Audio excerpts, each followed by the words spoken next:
I came to the healing rooms because I'm in rehab and I was desperate for anything, and I was pretty much gonna kill myself, and I just asked God. I just came with no expectations. I came for anything. I needed something big or else I was gonna kill myself. My life has changed. I've continued to grow in the Lord. I didn't really know anything about God and living for God when I got healed. Everything was sort of backwards, so I've really had a lot of trials, and I've had to clean house.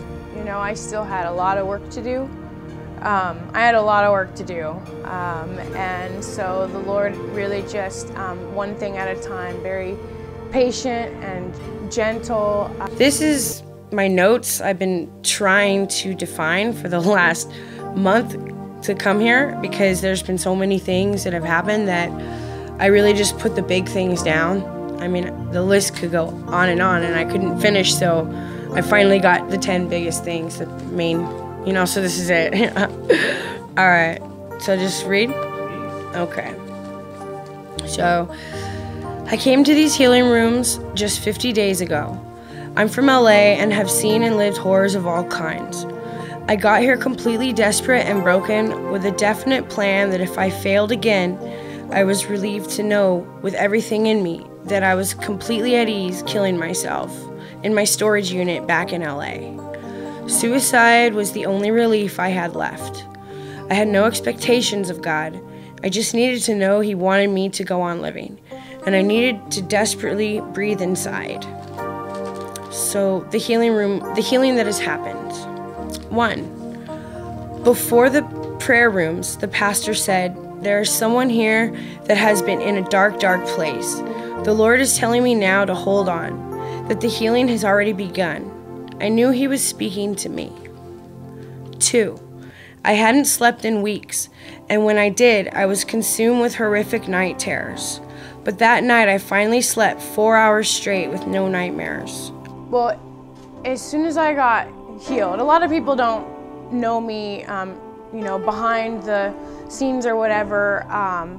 I got healed, I got saved, I was on fire, I went public, I was telling everybody, everywhere, my testimony, and almost suddenly I got slammed hard with spiritual attacks. I had no idea what was going on. I almost literally gave up. It was just every day, every night, in my sleep, dogpiled, and I almost lost it. But the Lord, you know, the first miracles were the first few months where, without fail, like as soon as I was about to give up, random people, like literally out of nowhere, would come up to me and like, "The Lord told us to pray with you," or "The Lord, you know, told us that you're going through it." And I met with pastors and spiritual mentors. Just God always sent like a human warrior, you know, every time I didn't think I could make it. So in turn, I learned that I could not afford to leave any back door open for the enemy. I had a lot of work to do. 3, I walked out with a sense of peace I've never known. I immediately felt lighter when I inhaled and exhaled. I could breathe inside for the first time. 4, my PTSD was so unbearable, I actually started having seizures triggered by flashbacks of past trauma. I haven't had one since, and God has given me enough relief to finally begin working on my buried past. 5, I prayed deliverance from bondage of past soul ties. I no longer feel chained to unhealthy people, my past abusers, my street family in the hood, or anyone. 6, the judge in LA didn't send me to prison. He told me just 4 days after these healing rooms that he could see something different in me. He told me to stay in Captive Hearts Rehab. Well, it's cool to be on the other side of it. After going through everything I needed to work on, it's nice to know that it's not about me anymore, and it's nice to have a clean conscience, and I get to help others, and purely and just with a genuine heart. I can sponsor people, pray with people. God just like leads me, and I'm constantly, like, I'll miss the bus, and some lady will just be walking down the street distraught, and her daughter had just died, and I pray with her, and I'm like, that's why I missed the bus, you know. Just, you know, I don't take a day for granted. 7. I went back to the doctor to recheck my heart. He was puzzled and told me with shock on his face that my 2 damaged heart valves and murmur were gone. How could this be? He repeated. I don't understand. I just smiled. I went to the healing rooms last week, I said. It's God, man. He checked me 3 times. 8. A girl came into the rehab, and the first night she asked if I wanted to leave with her and get high on heroin. And it hit me that God had removed the obsession to get loaded. She left the next day, but I was able to pray with her.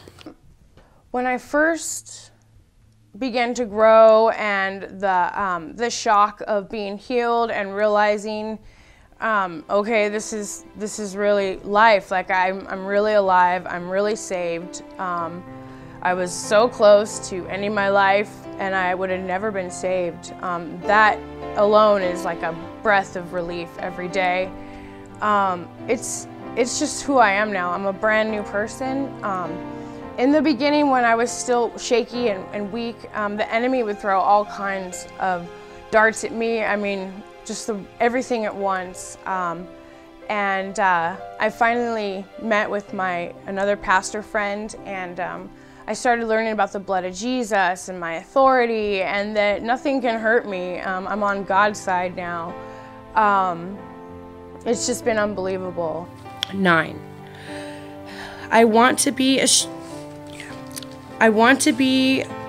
I'm sorry, so many. Okay. I want to be a street minister and youth advocate to homeless kids, runaways, and abused kids, but also to help those trapped in gang life. 10. I got diagnosed with HIV in 2007, but after the healing rooms, I had accepted to use even my worst challenges for His will and to give hope. I finally gave in to get new labs to check the levels of my T cells and viral count. To my shock and those around me, I am now completely negative. If I firmly know with everything in me, if I hadn't come into these rooms, the healing rooms, that night, I was on my way out. I had a solid plan to take my life with a gun. I had the gun, I had all of that.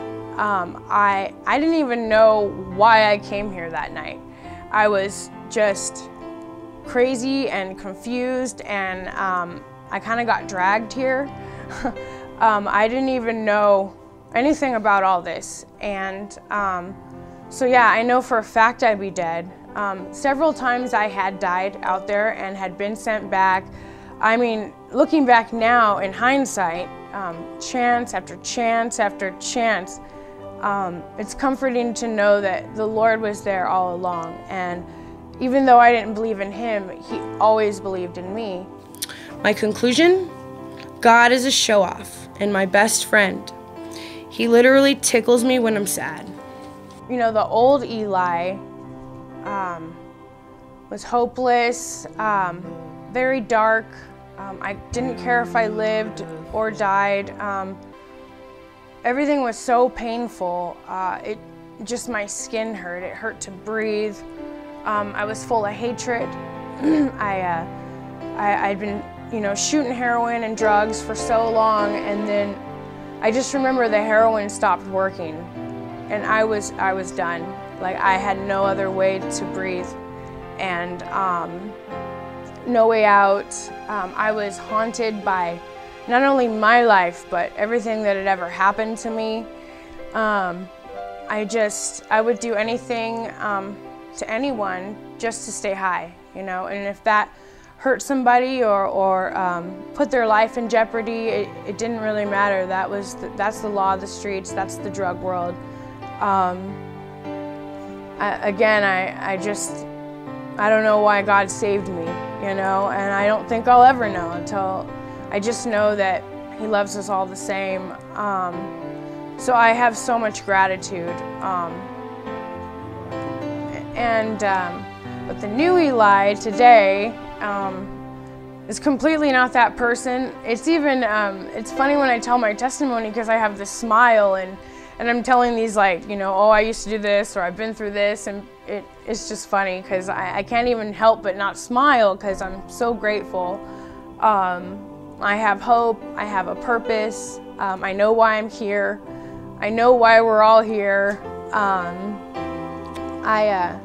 I don't care about myself anymore, I care about souls. It's unbelievable, you know. The new Eli, again, like in the beginning, so many things I had to shed. I still had a lot of the world hanging off me. Random stuff, like I used to be a cutter, or as soon as you took the drugs away, I obsessed about weight and my eating disorder, and I was confused, you know, the lifestyle in the streets and in jail, being gay or not, you know. I was confused about that. It was something for me personally that the enemy kept throwing in my face, and it had a negative pull on me. All those things I gave to the Lord one by one, and He shed His light on them and removed them. I found that as soon as I was willing to take an ugly look at these things that God left for me to, you know, get rid of with Him. I mean, He didn't zap it away like the HIV. He was so loving, He just came in and took it, you know. I just needed to be willing, so.